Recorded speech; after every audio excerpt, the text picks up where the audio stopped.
बोलो, शुरू कीजिए। बोलो श्री प्राणनाथ प्यारे की जय। बोलो श्री सतगुरु महाराज की जय। महबूब मुकाबिल बैठे रहो, महबूब मुकाबिल बैठे रहो। न पर्दा न कोई हिजाब हो, आँखों की मस्तियाँ आने दो। ना बीच में कोई नकाब हो, महबूब मुकाबिल बैठे रहो। मिट जाती जमाने की रंगत, जब आप की रंगत आ जाए। मिट जाती जमाने की रंगत, जब आप की रंगत आ जाए। इस रात अंधेरी का गम नहीं, जब सामने नूरे जमाल हो, महबूब मुकाबिल बैठे रहो। न पर्दा न कोई हिजाब हो, दिलदार तुम्हारे जिक्र बिना सब खाली तान तराने हैं।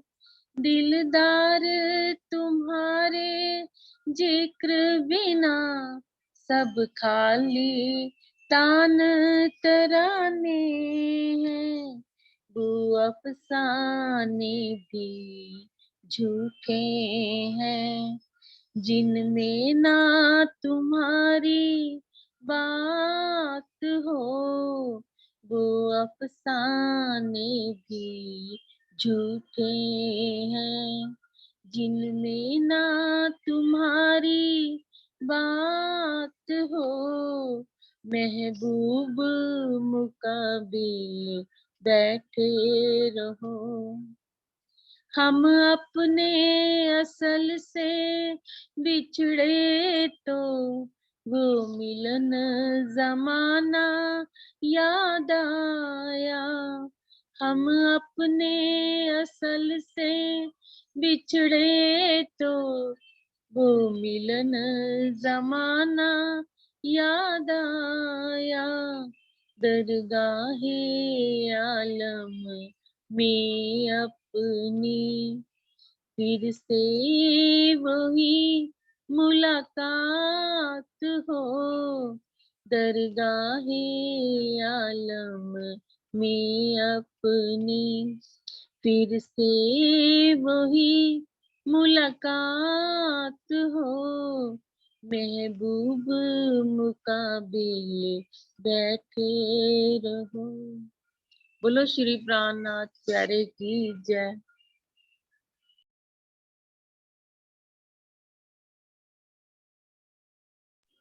प्रणाम। प्रणाम जी शशि दीदी, धन्यवाद। लेकिन आपका कैमरा जो है बीच में अंधेरे में हो गया था, तो वीडियो बहुत अच्छी से नहीं आई है।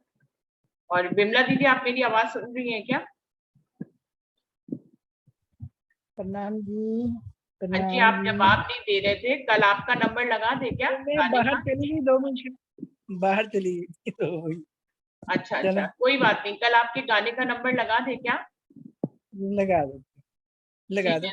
ठीक है सुंदर साथ जी, अभी शुरू करते हैं। मैं एक सूचना देने के लिए कि आज एक ही क्लास होगी। मुझे ऑफिस जाना है, तो आज एक ही क्लास तक करेंगे।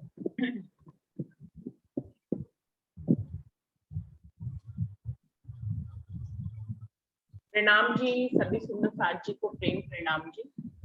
प्रथम लागू दुई चरण को, धनी न छुड़ाइयो खीन। लाग तले नालेड़िया, मेरे जीव के ही जीवन इन पाँव तले पड़ी रहूं। धनी नजर खोलो बातून, पलना वालों निरखु नेत्रे।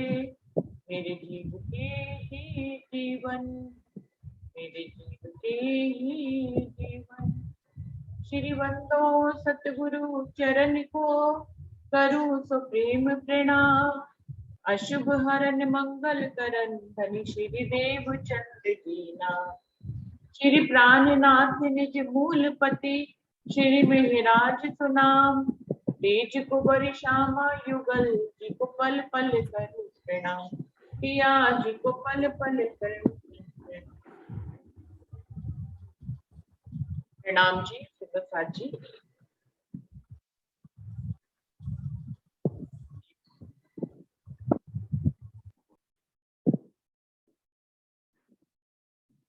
सुप्रसाद जी, राम रतन महाराज जी की बीतक में हम लोग तीसरी परिक्रमा पे आगे बढ़ रहे हैं, जिसमें महाराज जी अपने जीवन के कुछ अनुभवों को बता रहे हैं कि वो जीवन यात्रा में किन किन लोगों से मिले और किस किस तरह के शिक्षाएं उन्हें उस परिक्रमा में मिली। तो महाराज जी जो है ओंकारेश्वर से आगे बढ़कर दरभंगा पहुंचते हैं। दरभंगा में एक दिन जो उनके साथ अभी देवगिरी और रामानंद भी है, रामानंद सोचते हैं कि एक भिक्षा मांगी जाए जिससे कि हम शहर भी घूम लेंगे, लेकिन महाराज जी उनको कहते हैं किसी एक जगह पे ऐसे जाया जाए जहाँ की हमें भिक्षा भी मिल जाए और आपकी जो इच्छा दान दक्षिणा लेने की है वो भी पूरी हो जाए। अगर आप 100 दरवाजों पे जाएंगे तब जाके कहीं आपको दान दक्षिणा और भिक्षा मिलेगी, तो बेहतर है हम किसी राजा के पास दरबार में जाएं जहां में भरपेट भोजन भी मिल जाए और दक्षिणा भी मिल जाए। महाराज जी को तो कोई लालच नहीं था, लेकिन साथ में देवगिरी और रामानंद जी हैं जो बहुत ही लालची हैं। तो महाराज जी उनके साथ एक दरबार में जाते हैं जहां पर अफसर खड़े हुए होते हैं ऊपर बरामदे में, और रामानंद जी आगे पहुंचकर उनको ही भेजते हैं कि आप ही पहले बात करें। रामानंद जी जब कहते हैं कि हम यहाँ पे भिक्षा के लिए आए, तो वो अफसर उनको डांटते हैं और कहते हैं कि भिक्षा क्या होती है। और जब महाराज जी नीचे से बोलना शुरू करते हैं कि इनको तो भिक्षा के बारे में ही नहीं पता है, यहाँ तो पहले झाड़ू लगाओ तब जो है तुम्हें कोई दान दक्षिणा मिलेगी, ये खुद ही भिक्षा के पात्र हैं, ये खुद ही राजा की सेवा करते हैं और हमें क्या भिक्षा देंगे। तो इस तरह की जब बातें करते हैं तो अफसर नाराज हो जाता है और फिर वो जो है उनको वहां से निकालने का आदेश देता है। लेकिन महाराज जी कहते हैं हम तो दुनिया से वैसे ही निकलाए हैं, आप हमें क्या निकालेंगे। रामानंद को वहीं छोड़कर देवगिरी और महाराज जी जो है बाहर आ जाते हैं राजमहल से और किसी एक दुकान पर बैठ जाते हैं, क्योंकि उन्हें अभी रामानंद जी का इंतजार करना होता है। लेकिन वहां के जो लोग हैं उन्होंने ये नजारा देखा था, उनके दिल में बड़ा करुणा आती है कि महाराज जी की का किस तरह से वहां पर उनको अपमान किया गया। तो हर कोई उनको अपने घर में ले जाना चाहता है और भोजन करवाना चाहता है, लेकिन महाराज जी कहते हैं कि किसी भी तरह की भोजन की आवश्यकता नहीं है, हम भूखे नहीं हैं, हम तो यहाँ पे जीवन यापन करने के लिए भोजन करते हैं, लेकिन हमें कोई ऐसे भूख नहीं लगी हुई है, इसलिए हमें कहीं पे भी नहीं जाना है।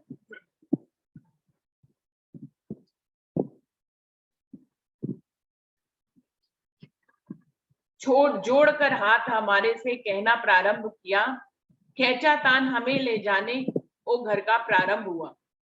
कोई अपने घर को कहता, कोई कहता अपने को, लेकिन हम तैयार नहीं थे कहीं किसी के जाने को। महाराज जी कह रहे कोई अपने घर ले जाना चाहता था, कोई अपने घर,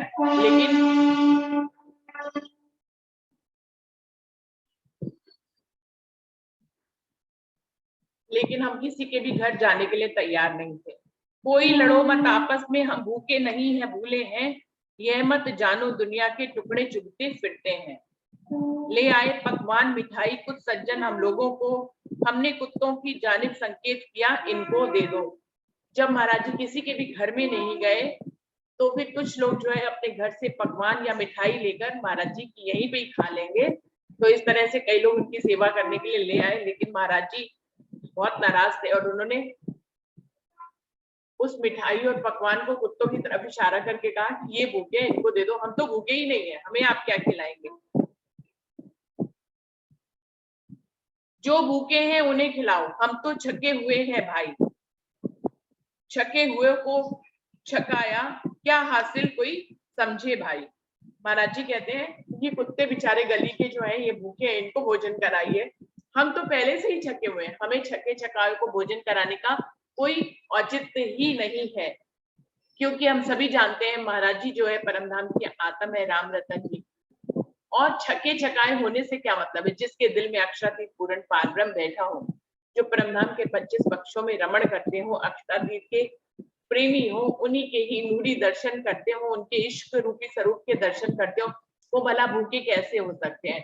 रूहों का तो आत्मिक आहार धनी का दीदार, और उनकी प्यास भी धनी का दीदार ही है।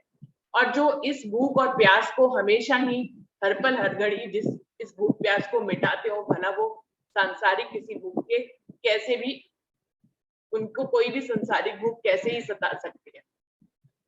तो महाराज जी ने कहा हम तो छक्के छकाए हैं, हमें खिलाने का कोई फायदा नहीं, कुत्ते जो भूखे हैं इनको आप खिला दीजिए। चले आए हम बाहर तो समझ आई कुछ अफसर को, दुर्व्यवहारों पर अफसर को ग्लानि आई स्वयं खुद को। महाराज जी कह रहे हैं जब हम वापस आ गए राज दरबार से तो उस अफसर को अपने दुर्व्यवहार पे कुछ आत्मग्लानि सी अनुभव हुई। जचा उसे आप ही जैसे उसने अमृत विष कर डाला, कोई भारी पाप बाप या की अनर्थ को कर डाला। पता नहीं क्या उसके दिल में ये बात उपजी कि लगता है उसने कोई पाप कर दिया, कोई अनर्थ कर दिया, कि ऐसे संत महात्मा को उन्होंने धक्के देकर बाहर निकलवाया। तो उनको स्वयं पे ही आत्मग्लानि हुई। रामानंद वहीं था अब तक, उसे कहा महात्मा जी पता नहीं उस समय हमारे से क्यों ऐसी थका हुई। रामानंद क्योंकि अभी तक वहीं पे ही थे, वो चलने की तैयारी कर रहे थे। उनको वो अफसर कहने लग गए बड़े विनम्र होकर कि रामानंद जी हमें पता नहीं उस समय क्या हो गया, आपके जो महात्मा आपके संग आए थे हमने उनको जो है बड़े नाराज होकर धक्के देकर निकलवा दिया। कैसे हुई धृष्टता हमसे पता नहीं, अच्छा जाओ क्योंकि आपके साथी है मैं वापस उन्हें लिवा लाओ। वो अफसर कहने लगा रामानंद जी से कि उस समय हमारे दिल में पता नहीं क्यों इतना क्रोध आ गया कि हमसे ऐसा व्यवहार हो गया, आप तो उनके साथी हैं, आप जाइए और उनको वापस बुला लाइए, हम उनसे क्षमा मांग लेंगे। रामानंद लगा कहने ये मेरे कहे ना आएंगे, अगर बुलाओ तुम, अगर बुलाया तुमने उनको शायद अभी जाएंगे। अच्छा आटा सीधा उनका जितना चाहे ले जाओ, हमसे सीधा भी नहीं लेंगे, आप स्वयं ही दे आओ।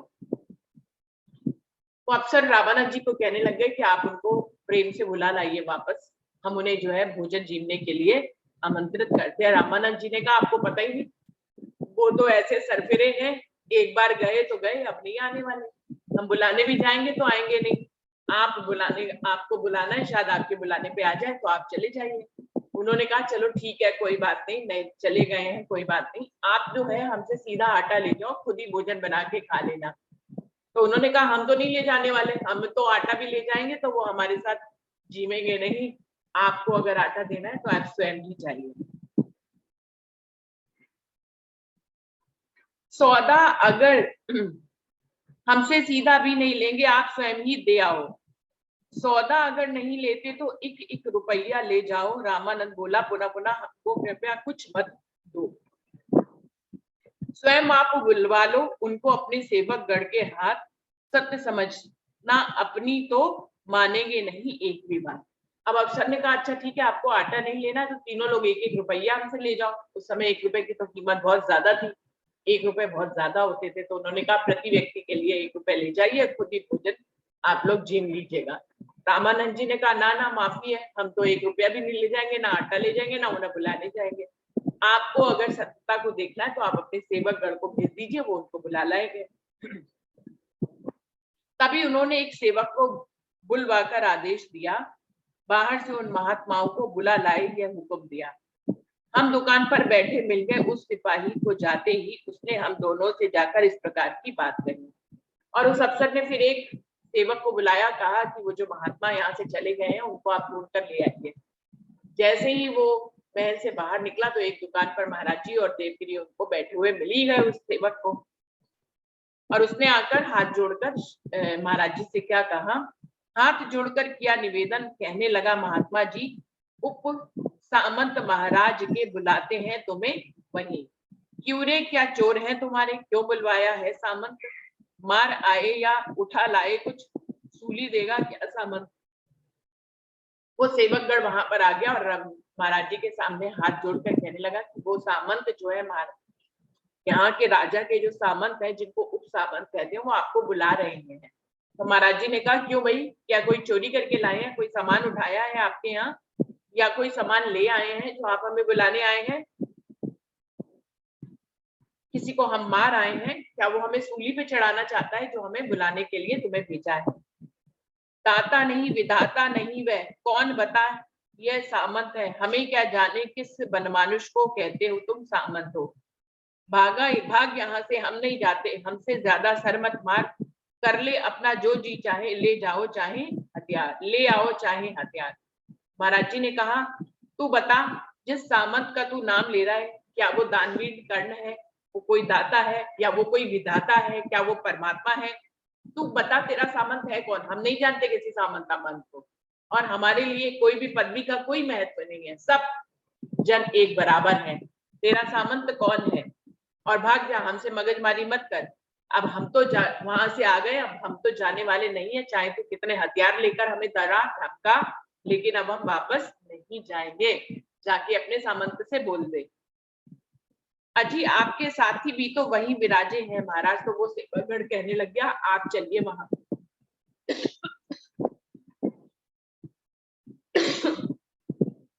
आपके साथी रामानंद भी तो वहीं पे विराजमान है, आप उनकी संगत कर लीजिएगा। वे अपना साथी क्यों होता, क्या मतलब अपना इनसे, वे अपना कर्तव्य कर हम अपना करते फिरते। महाराज जी ने कहा हाँ वो मेरा साथी है, लेकिन क्या फर्क पड़ता है, उसको भिक्षा मांगनी थी वो अपना कर्म कर रहा है, हमें भिक्षा नहीं लेनी थी हम अपना कर्म कर रहे हैं। अब वो साथी को वहां होने दो, हमें उससे कोई फर्क नहीं पड़ता है। जाओ हमारा कोई न साथी कोई न संबंधी, अपना बंधन में सामंत तुम्हारा होगा हम नहीं, कह देना। और महाराज जी ने कहा ठीक है, वो हमारे साथ जरूर थे, लेकिन हमारे कोई साथी नहीं है, ना जन्म भर का हमारा किसी से रिश्ता है, राह में मिल जाते और साथी बन जाते हैं, हम किसी को साथी नहीं समझते, और हमारा उनसे कोई संबंध नहीं है। बैठे हैं तो बैठे रहने दो, और अपने सामंत को कह दो कि वो रिश्ते समझा, रिश्तों में बंधे हुए होंगे, हम किसी भी बंधन में बंधे हुए नहीं हैं।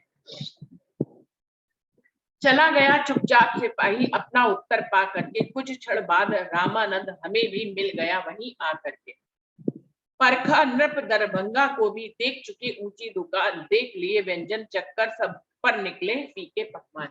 महाराज जी कह रहे हैं थोड़ी देर बाद रामानंद जी वहां पे आ गए, हमसे आकर मिल गए।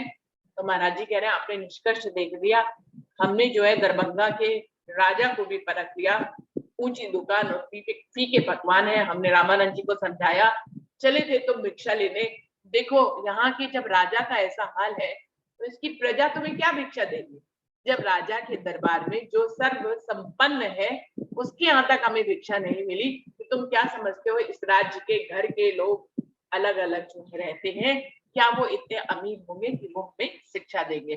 तो सब ऊंची दुकान और फीके पकवान जैसी अवस्था है, कोई किसी को जो है कुछ भी देकर राजी नहीं है, सब इतने स्वार्थ से भरे हुए हैं कि कोई किसी को कुछ भी देता नहीं है, ना ही वो भिक्षा देने के काबिल है। तो इस प्रकार से महाराज जी यहाँ पर बता रहे हैं कि ये जीवन यात्रा भी बिल्कुल ऐसी है जैसे महाराज जी दर्शा रहे हैं। राह में कई लोग मिलते हैं, हमारे साथी बन जाते हैं, कुछ पल हमारे साथ चलते हैं, फिर हमसे बिछड़ जाते हैं।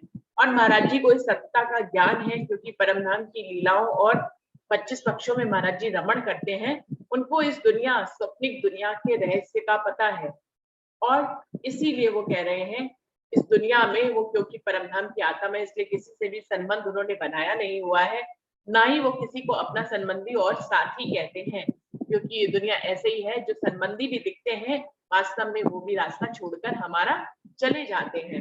सुंदर साथ जी हमें भी जैसे महाराज जी को इस सत्य का ज्ञान है, इस सत्य का ज्ञान हम सब में से लगता है सभी को ही है लगभग।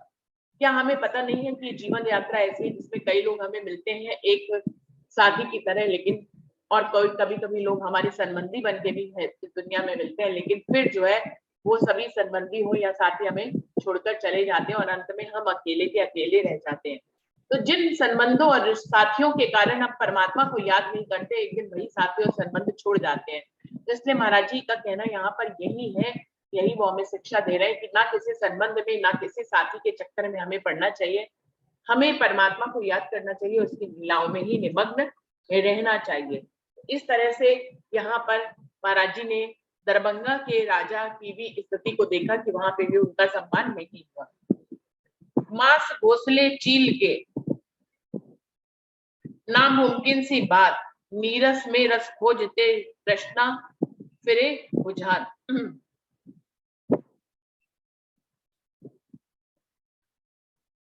इस चौपाई का किसी सुंदर साथ को कोई भाव समझ में आ रहा है? मांस घोंसले चील के, नामुमकिन सी बात, नीरस में रस खोजते तृष्णा मिले बुझान। किसी भी सुंदर साथ को कोई इसका मतलब समझ में आ रहा हो तो जरूर से बताएं, माइक खोल के। प्रणाम जी दीदी। प्रणाम जी। वर्षा आप बताओ। चील के घोंसले में मांस नहीं मिल सकता, कि चील के घोंसले में मांस नहीं मिल सकता। जैसे मतलब चील के घोंसले में मांस नहीं मिल सकता, इस तरह से जो वो अगली लाइन है ना, उसका अर्थ है वो दूसरी मेरे समझ में नहीं आई। आपने क्या बोला है? नीरस में रस खोजते तृष्णा मिले बुझान। नीरस में रस खोजते तृष्णा मिल फिरे बुझान। हाँ, मतलब तीर्थ में हम रस को खोज रहे कि जहाँ पे ऐसी चीज नहीं है वहां हम सुख सुविधाओं को ढूंढ रहे हैं, तो तृष्णा वहां से थोड़ी ना बुझेगी। ये चीज इसमें ये कहने का अभिप्राय है। प्रणाम। बिल्कुल, हाँ जी। ये क्यों कहा गया कि चील के घोंसले में मांस नहीं मिल सकता, ये किस लिए कहा गया है?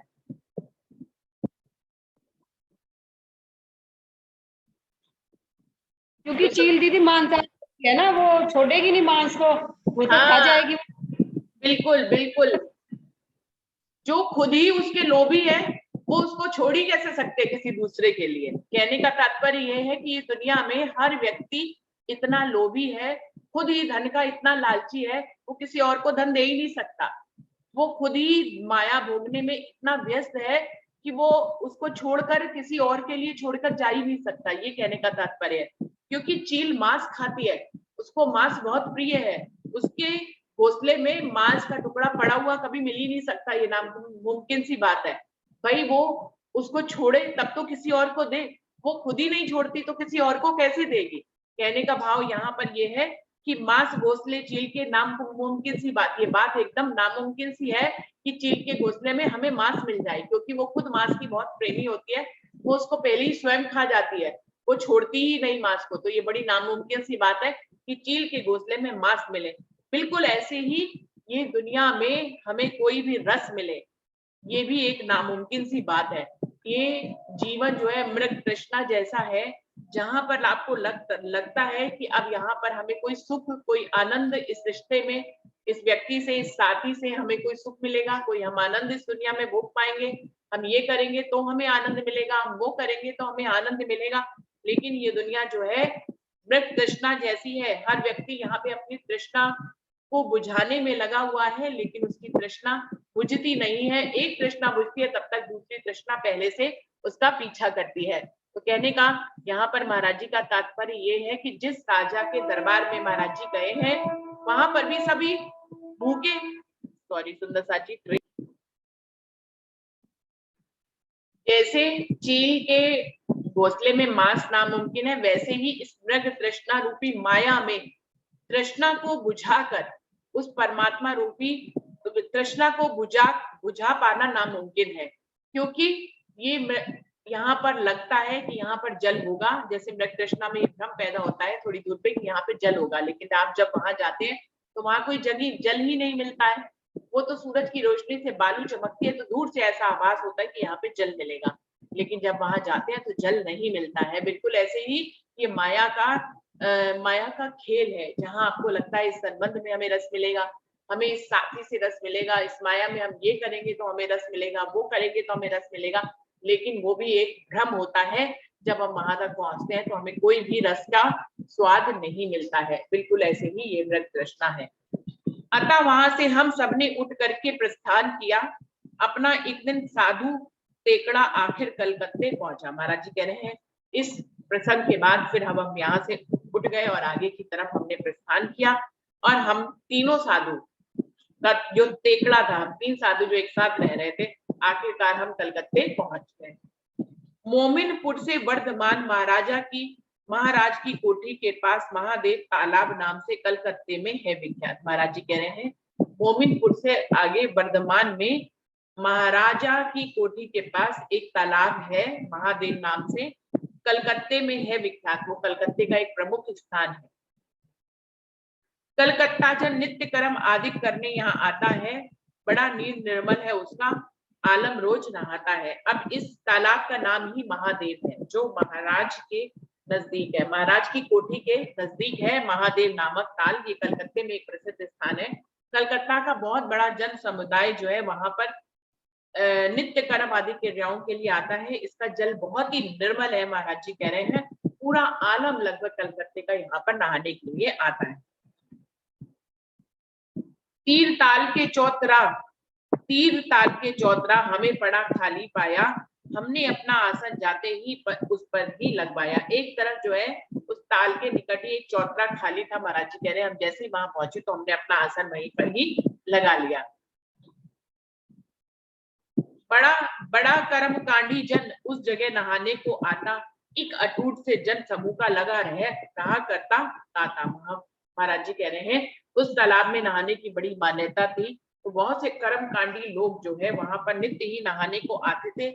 बहुत ही अटूट उनका प्रेम था। वहां पे पूरा समुदाय, अटूट जन समुदाय का ताता वहां पर लगा रहता था, जमघट लगा रहता था, लोग नहाने के लिए आते रहते थे। धीरे धीरे जन मुमुक्ष कुछ अपने निकट लगे आने, हम फक्कड़ थे नंगे धड़ंगे, क्यों श्रद्धा उपजी अपने। महाराज जी कह रहे जब हमने वहां पर आसन लगा लिया तो कुछ मुमुक्ष लोग जो है जिनकी नजर हम पे पड़ी तो वो हमारे करीब आने लग गए। हम तो वैसे फक्कड़ थे, नंगे धड़ंगे से रहते थे, पता नहीं उनके दिल में क्या आया कि वो उनकी श्रद्धा हमारी तरफ थोड़ी सी बढ़ी और कुछ लोग हमसे मिलने के लिए आने लगे। सेठ लक्ष्मी नारायण था कलकत्ते का व्यक्ति विशेष, बड़ा दयालु और भावुक था उस मानव का हृदय प्रदेश। महाराज जी कह रहे हैं कलकत्ते का एक प्रसिद्ध सेठ भी था, लक्ष्मी नारायण सेठ उसका नाम था, और वो वहां का बहुत ही दयालु व्यक्ति था। उस मानव का हृदय जो है बहुत करुणा से भरा हुआ था, अच्छा हृदय का वो व्यक्ति था। नित्य कार्य आदि से निवृत्त होने ये नित्य आते थे, देव योग बश पे अपने ही आगे रोज नहाते थे। महाराज जी कह रहे हैं ये बड़े श्रद्धालु थे और इस तालाब पर रोज नहाने के लिए आते थे। और महाराज जी कह रहे हैं भाग्यवंश देखिए वो हमारे आगे ही रोज इस तालाब में नहाते थे। गीता पाठ किया करते थे, घंटों जल में घड़े खड़े, आते बहुत सवेरे लेकिन निपटा करते सूर्य चढ़े। महाराज जी कह रहे इतने श्रद्धालु थे, बहुत जल्दी घोर अंधेरे में ही जब ब्रह्म मुहूर्त का समय होता उससे भी पहले वो वहां पर आ जाते थे और पानी में खड़े होकर वो गीता का पाठ किया करते थे। तो उनको ये सब पढ़ने में, नहाने में, धोने में और गीता का बहुत लंबा सा वो पाठ करते थे, वो सब करने में उनको काफी समय लग जाता था। तो वो अभी सूर्य उदय भी नहीं हुआ था, तब ब्रह्म मुहूर्त के समय वहां जाते थे, लेकिन जब सूर्य चढ़ के पूरा अपने प्रखर पे चढ़ जाता था तब कहीं वो अपनी सारे नित्य कर्मों से फारिग होकर घर की तरफ जाते थे। बहुत लंबा गीता का वो पाठ करते थे जल में खड़े खड़े। नहा धो चुके एक दिन जब वे और चलने का वक्त आया तो हमने करके झोली दे करके उनको बुलवाया। महाराज जी कह रहे हैं एक दिन का प्रसंग बता रहे हैं कि वो नहा धोकर तैयार हो गए और जैसे ही चलने लगे तो महाराज जी ने उनको जो है अपने पास बुला लिया। हमने प्रश्न किया उनसे तुम जल में यह क्या करते हो, क्या पुस्तक है जिसको तुम यो जल में जाकर पढ़ते हो। महाराज जी ने कहा बहुत देर तक तुम स्नान करते हो, खड़े खड़े कुछ पढ़ते भी हो, तो वो कौन सी किताब है, क्या कोई किताब आपने याद कर रखी है जिसको आप पढ़ते हैं, या कुछ और आप जल में खड़े होकर करते हैं। अजी महात्मा जी गीता का पाठ किया करते थे, हम इसे पठन करने का हमने बना लिया है एक नियम। तो वो सेठ लक्ष्मी नारायण जी कहने लगे महाराज जी से कि महाराज जी हम यहाँ पर गीता का पाठ किया करते हैं और नित्य ही हमने एक नियम बना लिया है कि दिन की शुरुआत हम गीता के पाठ से करेंगे, फिर हम अपने नित्य कर्म करेंगे, लेकिन पहले हम सुबह उठकर गीता का पाठ करेंगे। तो बिल्कुल ऐसे ही महाराज जी हम यहाँ पर जो है गीता का पाठ किया करते हैं। हमने प्रश्न किया दोबारा, बात आपकी अच्छी है, तुमने खुद ही पढ़ी, अभी तक या ये कहीं सुनी भी है। महाराज जी ने कहा बहुत अति उत्तम, आप उठकर सुबह सुबह गीता का पाठ करते हैं, ये तो सब ठीक है, लेकिन पहले ये बताइए कि आपने गीता का पाठ स्वयं पढ़ा है या आपने किसी के मुख से सुना है। तो ये प्रश्न करते हैं, क्योंकि पता क्या है, आपने अगर खुद मंथन करके किया है तो आपको उसका अर्थ मालूम होना चाहिए, और अगर आप किसी के मुख से सुनते हैं तो कभी कभी आप सो भी जाते हैं, आपका ध्यान इधर उधर भटक जाता है। तो जो है सुंदर साथ जी, जब हम किसी और के मुखारबिंद से किसी भी छुपाई का मंथन सुनते हैं तो कई बार ऐसा होता है कि हमें वो बात दिल तक नहीं पहुंचती और हम समझ नहीं पाते हैं। इसीलिए महाराज जी ने पूछा कि आप ये पठन पाठन जो करते हैं, इसलिए आपने स्वयं से कहीं पढ़ा है गीता में, या फिर आपने किसी से सुनकर ये सब कुछ याद किया है। हाथ जोड़कर बोले नाजी, सुनी किसी से नहीं कभी, ना हमने सुनने की भगवान किसी अन्य से कोशिश की, केवल पढ़ ही लेता हूँ बस धर्म समझ करके अपना। हमने कहा सेठ पढ़ने से मतलब नहीं हल होने का। वो बोला नहीं महाराज जी, हमने किसी से सुनी नहीं है, हम स्वयं ही इसको कंठस्थ कर लिया और हम स्वयं ही इसको पढ़ते हैं। तो महाराज जी ने कहा आप पढ़ तो लेते हैं, लेकिन जब तक इसका अर्थ नहीं समझेंगे तो कोई कार्य सिद्ध नहीं होगा। इसको पढ़ने का क्या लाभ, यदि आपको इसका मतलब नहीं मालूम है और इससे क्या साकार सिद्ध हो सकते हैं, आप कहाँ पहुंच सकते हैं, यदि इसका मतलब ही आपको इस पाठ में समझ में नहीं आ रहा है, तो ये पाठ का पठन पाठन का कोई भी फायदा नहीं है। जो रहस्य गर्भित है इसमें स्वयं समझ ना पाओगे, जब तक सुलझे हुए पुरुष से भेद नहीं खुलवाओगे। महाराज जी ने उन्हें इशारा किया कि इसमें जो गीता में जो सार गर्भित है वो तुम स्वयं भी 100 साल पढ़ते रहो तो तुम्हें वो समझ में नहीं आएगा।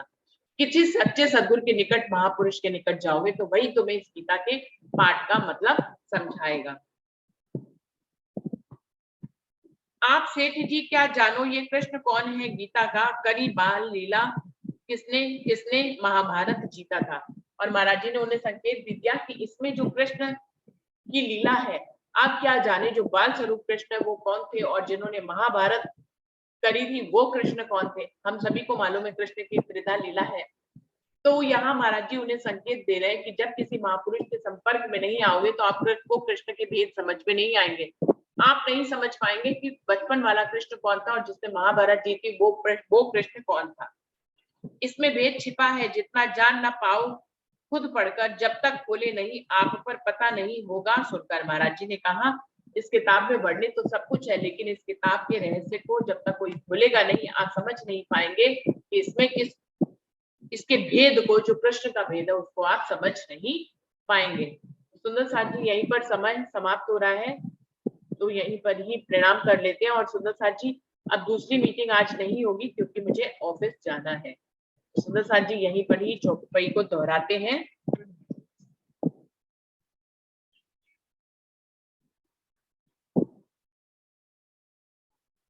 जो रहस्य गर्भित है इसमें स्वयं समझ ना पाओगे, जब तक सुलझे हुए पुरुष से